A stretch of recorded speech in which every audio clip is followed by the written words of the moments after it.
This channel does not promote any violent, harmful, or illegal activities. All content provided by this channel is meant for an educational purpose only.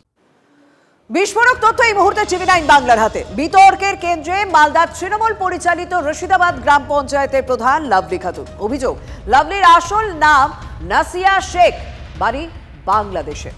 Passport ছাড়াই অবৈধভাবে তিনি কি ভারতে ঢুকেছেন?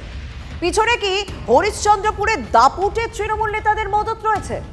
ওপার থেকে এসে এপারের ভোটের লড়াইয়ে এলেন কিভাবে? জালিয়াতির জাল কত দূর ছড়িয়ে রয়েছে?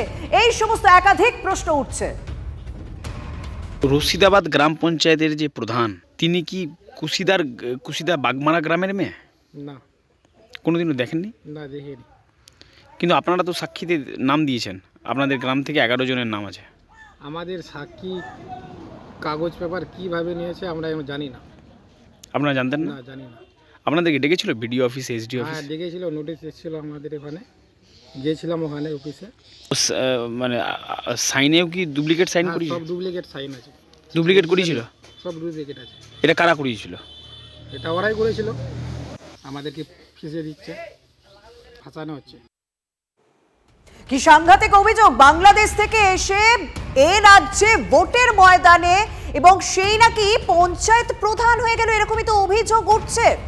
তবে বিষয়টি অভিযোগ পাল্টা অভিযোগেই আটকে থাকেনি, হাইকোর্টেও মামলা হয়।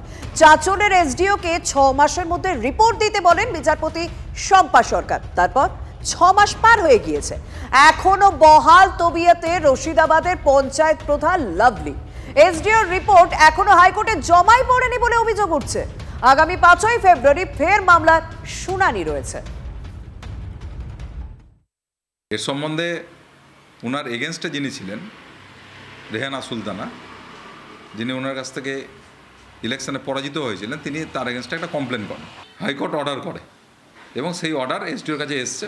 এসডিওকে সেখানে বলা হয়েছে হিয়ারিং করে এটা নিষ্পত্তি করা, মানে তাকে বাংলাদেশি হিসাবে, তিনি যে সত্যি বাংলাদেশি তার প্রমাণও আছে, ডকুমেন্টস আছে বিভিন্ন, তার সার্টিফিকেটটা জাল ওবিসি, তারও ডকুমেন্টস আছে, সেগুলোকে দেখে একটা সিদ্ধান্ত নেওয়ার কথা বলা হয়েছে।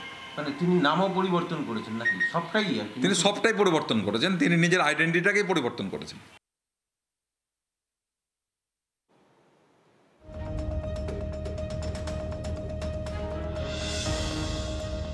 হ্যাঁ, বলছি যে আপনার বিরুদ্ধে একটা অভিযোগ রয়েছে যে আপনি বাংলাদেশি অনুপ্রবেশকারী, এখানে এসে নাম পরিবর্তন করেছেন, কি বলছেন আপনি?